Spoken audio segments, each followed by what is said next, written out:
Alright, hello everyone. Today we have the 4 Ego banners here, Ishmael, Faust, Honglu and Gregor. I'll be talking about how I feel about their kits and explaining what these Egos are meant to do when they come out, right? But first, very important Gacha information. Whether you are a new player coming in to try this game during this collab or you are an old player trying to pull this banner, you need to know several things. First off, this banner is limited collab, meaning if you don't get them, you will have to wait until the next time they collab, which could be never or could be next year or could be every 6 months, who knows? Right, we do not know how frequently Arknights and Limbus are going to be collabing, but for this banner over here, you can only pull them, you cannot dispense them. Look at this line over here, you can only pull, you cannot be dispensed from the dispenser, and they cannot be obtained via other extractions, dispenser or Yisang exchange, which is our pity system in this game. So it's pull only. If you want to go and reroll for your favorite character here, you can go and reroll if you want to, but not required because Limbus is not that hard of a game. But if you want to, you can go and reroll for them because collector, if you want to collect, then you just go and reroll until you can collect. Okay, so that's pretty much the first rule here.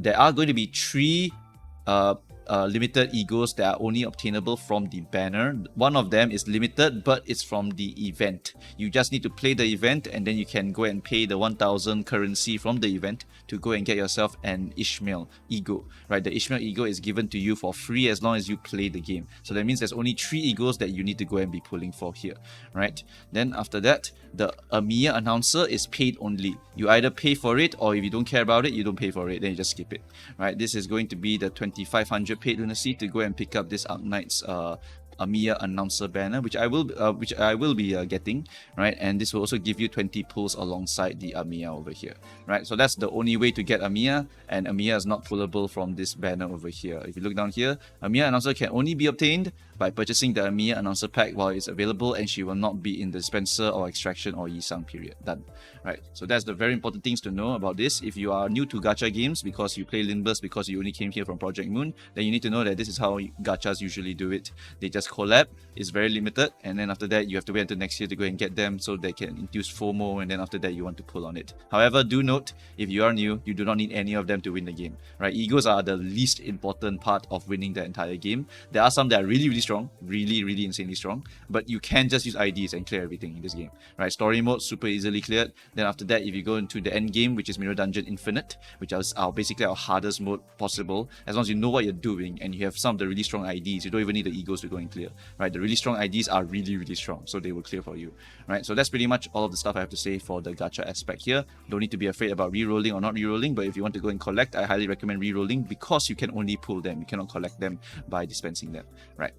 Now we talk about the egos themselves. The egos are really cool. Ishmael's ego, I need to see the numbers, but just by looking at it from the bat, it basically hardcore goes into the Skadi aspect. Skadi is a 1v1 warrior from Arknights, literally 1v1 specialist, right? She can double her HP, double her damage output, but she can only attack one target at a time, cannot hit multiple targets. She's a single target guard operator, right? Because of that, they basically translated her into Limbus as a 1v1 master. Combat start, if there's only one enemy, then your leftmost skill will gain clash power and deal more damage, which is basically what Skadi would do, right? And then whenever she returns or is substituted in, she will gain min-max speed and gain clash power, which is pretty cool for Shi-Chun purposes. So I think that's also really nice synergy over there.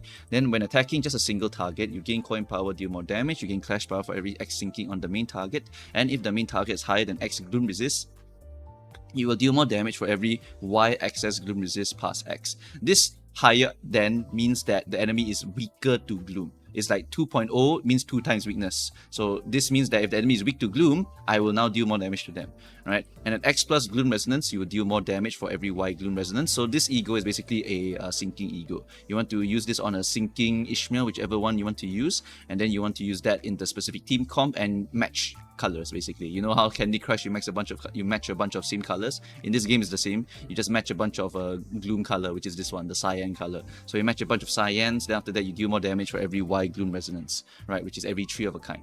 Okay, then if the target is killed, you deal sinking potency on each target divided by X gloom damage against Y random enemies. If they are staggered, part broken or killed units among the targets, you will inflict sinking against a random non-targeted enemy, and then you also trigger Tremor Burst. The Tremor part you can ignore.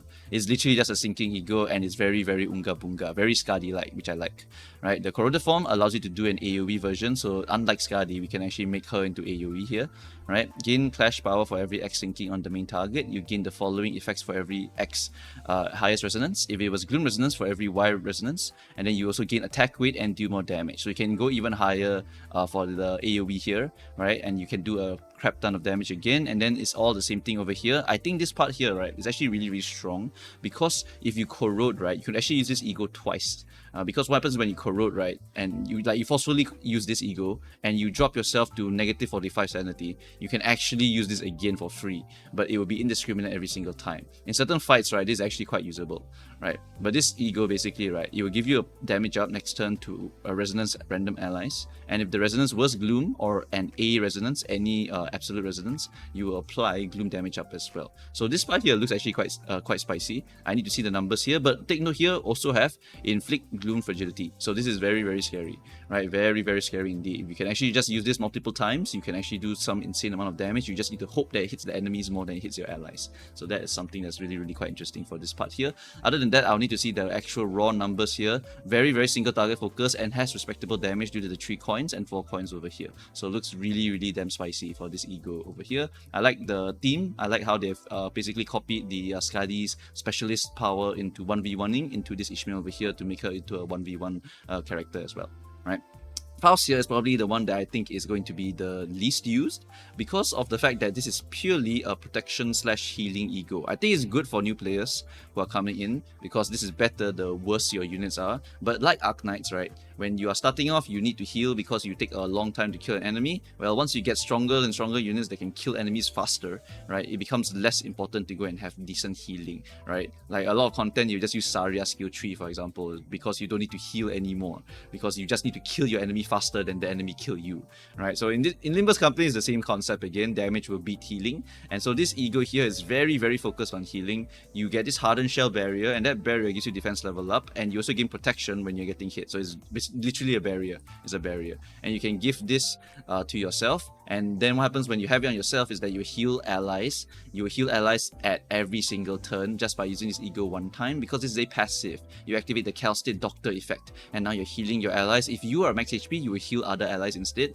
And if the healing units are weakened, which are very low HP, then you can heal them by a significant amount here, I'm guessing. I'm not sure how big this passive is going to be. We have to go and wait and see how significant it is going to be, right? If it can make you immortal for a very long time, then this will be very valuable for certain content. But in general, as long as you can Unga Bunga harder than the enemy Unga Bunga you back, you basically can win the entire game without taking damage. So this may not be very important for a lot of us, right?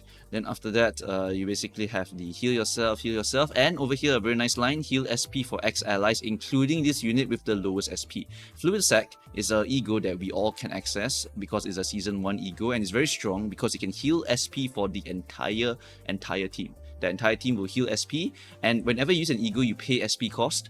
Well, the Fluid Sac refunds it as long as you are able to just use it, right? So it's basically infinite spam on the Fluid Sac ego, and you are boosting everyone else's SP by a ton every time you use it. This ego here has this line here and also includes this unit, so I will need to see how many allies it can hit and how much SP is going to heal. If it can do better than Fluid Sac, then this thing here might be very good. If the cost of this ego is very focused on the rupture aspect, then it might be very good for Faust to have it, because then the rupture gang can just feel this really easily, which I think is quite significant, right? For this ego also, I realized that since Calstate does true damage in Arknights, they actually put her into rupture, which makes a lot of sense, because rupture is our true damage status. Whenever you hit an enemy who has rupture on them, you deal true damage to them. So that is basically the true damage part of Calstate over here. Then we also have the doctor part of Calstate over here, which I think is very cool. Then the corroded form over here is command meltdown. This is the AoE attacking over here, and every time you do this one here, you're going to do an AoE bunch of attacks, rupture, inflict rupture count. If you did not kill anyone or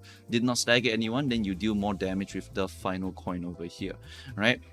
This is gain base power. Base power just means that it's a negative coin. So that means this will be all minuses over here. So the lower your sanity, the better for you.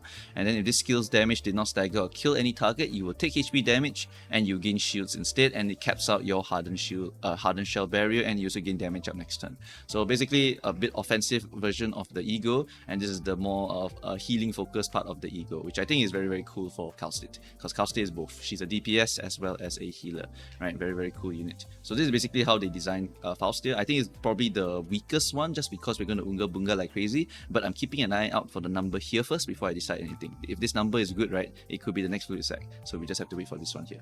Right. After that, we have Hong Lu Ego. Hong Lu Ego is very, very cool and can be summarized as spam.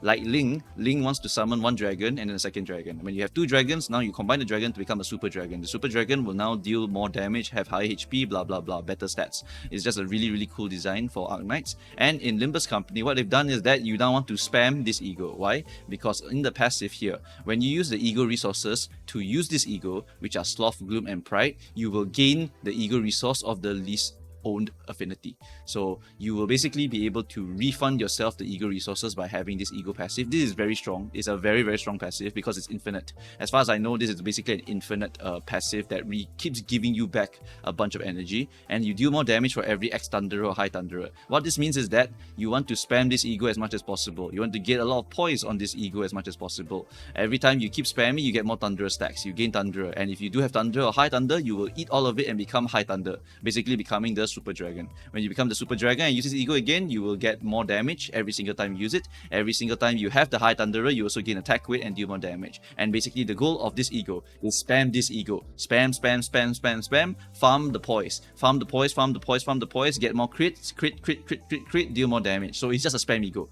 Literally just keep spamming this ego. That's it. It just cycles itself. It wants to be spammed as much as possible. And this is a poise focused ego. You can ignore the sinking part here. The sinking part does not matter. Literally, this ego is just copying Ling's style of just spamming a bunch of dragons and then blocking all the enemies and then doing a bunch of damage. Well, this ego here, it doesn't care about blocking. In Limbus company, this does not matter. All we do is just damage, damage, damage, and we get AoE. So they were just AoE, which is very, very strong. Honglu, I think, doesn't have any poise related egos as of now. So this could be the poise ego for Honglu to go and use. It looks really, really good. Gives you raw poise and gives you AoE and deals more damage on crit. It's very, very synergistic with him.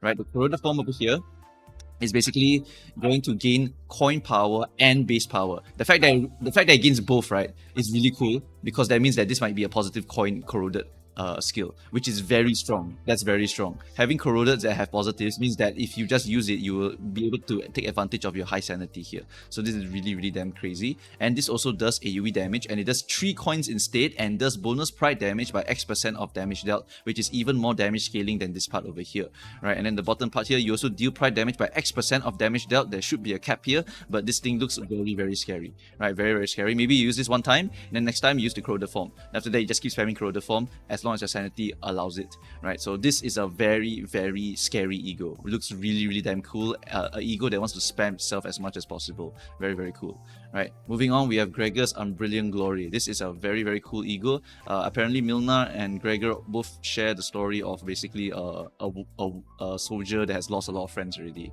Right, that's what Gregor is also in our Limbus company, a soldier who has lost a lot of friends in the Smoke War. And basically, the ego passive kind of represents that. They are wanderers. They gain Man in a Scabbard when meeting one of the following conditions. You will want this because when you have it, you gain aggro, you gain protection, and notably, this status, right, only gains. There's no decay, which means that you'll be building up Man in the Scabbard every single turn. So after you build up this Man in the Scabbard, you can use it to go and activate the ego and then do a bunch of damage over here. But anyway, the Wanderer passive is important because this is how you can get Man in the passive without spamming the ego. All you need to do when you are the Wanderer passive activated, which is just using this ego one time, all you need to do is get hit. Your shields also get hit. If you are allies get staggered, then you also get some stacks. And for allies who are dead, you also get some stacks. So I'm guessing that the more your allies are dying around you, like in the war, or you are tanking the damage for your ally, you get more Man in Scabbard, allowing you to get a very, very Unga Bunga Awakening skill activation over here. It's very, very big, right? And if you do get staggered due to damage taken, then if this unit has X Man in Scabbards, your resistances change to Y. I do not know what Y is. It could be just 0.5, which means that you are super tanky for one turn, and you just insta recover from stagger. So you have a no-die move again. Imagine Priest Gregor. Priest Gregor has one no-die move already on him, and then now he has another no-die move on this. Does Mylnar have no-die move in Arknights? I don't even know. Does he have like the Blaze passive or Surtur's passive or some shit like that? I don't know. Right? But anyway, this is basically a Surtur's passive on this character here, on Gregor, which is really, really damn strong. Right? The Ego Awakening is the first activation, so it's like Honglu's WoW Ego. You stab yourself first. But this one, when used for the first time in battle, you consume fewer Ego resources. Why? Because you're going to use this Ego later on, so that's really good for you, first of all. This first part, cannot fight people. It's unclashable. Very important. It means this thing doesn't clash anything. You're basically like kind of wielding the sword of Mylnar at the start. That's basically what you're doing with this one here. If you do have the Man in Scabbard, you will use the slashing version. But if you do not have any, you will use the pull out the sword version first. After that, this skill cannot hit enemies, does not trigger any defense skills, and you cannot reuse this, which means that the commemorative coin spam that we always like to do with Honglu cannot be used on this ego over here. You gain Man in Scabbard, the first stack, you heal some SP, you gain offense level up and damage up next turn. Now once you have some stacks, you now become clashable. You need to have X amount, whatever X is. At X Man in Scabbard, until this skill ends, your unit cannot be staggered, and you gain clash power. So you are basically going to shing shing shing. Even if you're about to die, you will not die, which I think is really, really cool. Right? Consume all Man in Scabbard, activate the following, and then you recuperate your resources used. For the stacks consumed, you gain attack weight for stacks consumed, and after that you also gain defense level up from stack consumed. If X stack was consumed, then the last coin that you deal will deal more damage, and this unit will gain protection. Right? Very, very cool ego. Right? Really, really cool. And look at this part over here. Reuse this coin. Whenever you see reuse this coin, you need to know that the ego or character is probably ridiculously broken. Because every time they've done something like this, where I see a reuse coin, I know the character is very likely to be a broken character. Because reuse coin just means that we take this number here, then we go and add another number, add another number, add another number. It basically multiplies. So if you have reuse times 4, then you will have 4 coins over here, and you will quadruple your damage instead of having 1 hit instead. So it's really, really damn insane to have this line over here. Every time you see this line, you just know that the character is probably really, really broken. Right? Deal more damage for every burn plus tremor on the main target. Heal SP for every X target that is either staggered or killed by this steal's damage. So you heal yourself by sanity for everyone you kill, which is dumb. And if you fail to consume it, then you will gain aggro next turn. This one, don't even bother looking at it. You only use this ego when you're ready to cash out. You don't use this ego again when you're not ready to cash out. After that, you reuse this coin. If this coin isn't cracked and if it attacks X plus enemies, the final coin to be used will now deal more damage. You inflict burn, tremor, and then you burst them, and then after that you deal sloth damage equal to the tremor on the target. Like, it looks really, really damn insane, and it suits the tremor team better than anything. So you want to use a tremor related Gregor in that team comp, or you could just use Priest Gregor no matter what, because Priest Gregor is very, very suitable to taking a bunch of damage, and he will generate a bunch of aggro anyway. And by having Gregor eat every single damage available from the enemy, you'll be able to kind of free up some slots for your other allies to go and attack the enemy. So there's a lot of different things that this Gregor ID, the ID that's paired with this, will do. But yeah, this is a very, very cool character. That means that maybe we'll be getting a Zwei Gregor or some shit like that. Actually, we do have Zwei Gregor. We already have Zwei Gregor, but the Zwei Gregor is not super strong. But he does tank a lot of shit. So because either use Zwei Gregor or use Priest Gregor, because they both love to tank shit and they both love to get aggro. So this is really, really damn good for them. Right? Yeah, this is a really, really strong ego for any of them, and they just want to be thrown into a Tremor team if possible. It can be any Gregor, just throw them to Tremor team and then just use ego here. I hope there's going to be a very big payout. That's the big thing here. I hope the payout is enormous for this Gregor here. It looks super, super good. And to build up the stacks, all I need to do is get hit, then I'll just use a tanky character and just let that character get hit here. Very, very strong. If other characters can get hit, right, then that would be also really, really cool, because this is why Ishmael exists. Right, so Ishmael could be a tanker and just take all these hits for her, and then if she gets hit right, then Mylnar gets angry, and then after that you get your stacks, and then after that you go and swing on them. So that could be another way to go and use his ego. You use a DPS Gregor, and then after that someone else tanks for you. Because I don't know who it's going to be, because it says for every X HP taken from getting hit. I'm guessing it's Gregor that is hit, but allies getting staggered or allies getting killed, so I don't know. Right, I think that basically you just want to use a tank Gregor ID. I think that's the idea here. Right, so anyway, that's pretty much it for this ego over here. You gain aggro, you gain protection, use a tanky Gregor, get hit, then shing. Right, this is the most exciting ego here. This is definitely the most exciting one, because I want to see how much output, how much cash out I can get from this ego here. If I can do a billion damage to an enemy for just using a tank character and getting hit non-stop, this ego will be one of my favorite egos, and I will just spam Gregor whenever I can, because I will just be waiting for this one moment where I can go shing and use the Mylnar swing. Alright, really, really cool character here. Really, really damn cool. Right, this one's also really, really exciting to look at, This one is not so exciting to look at, but I'll just wait and see what this heal SP part is, and then I will see how they cook this one over here. If it's kind of like a small buff, then it'll just be that, a small buff. It won't be anything super amazing, but if it does do some insane damage output in terms of damage scaling, this could be a very, very insane single target ego. Looking forward to seeing what the damage multipliers are for this one here. Right, so that is pretty much all for the kit reviews here. They are all really, really cool looking. The Faust one is probably the one that I am the least interested in, but I want to see the SP heal at least. Right, so anyway, that's all I have here. If you have your own opinions, your own assumptions of which one is going to be OP, feel free to go and write them down below in the comment section. If you're a new player coming in because of the Arknights event, I welcome you. You will really, really enjoy the story in Limbus Company. If you like the Arknights storytelling, I think the Limbus one is a lot better than the Arknights one, because Limbus is very character focused. It's not word spam off the bat. You don't need to have previous lore, but knowing the previous lore is going to be a lot helpful here, right? Highly recommend you go and clear the story mode first, because if you clear the story mode first, you'll be able to basically understand how we are going into this story here. And usually Limbus, what they do is that they don't let you go into the actual event unless you clear all the previous story, unless you want to spoil yourself, because you will need to have some background knowledge of what happened previously. Then they will kind of force you to go and read the story first, or they will just say, hey, if you go into the event, then you may spoil yourself for some of the stuff that happened before, right? If you want to skip, then just skip, whatever. Right, so that's pretty much it for all of the stuff to expect. Thanks guys for watching, and I shall see you guys next time. Bye bye.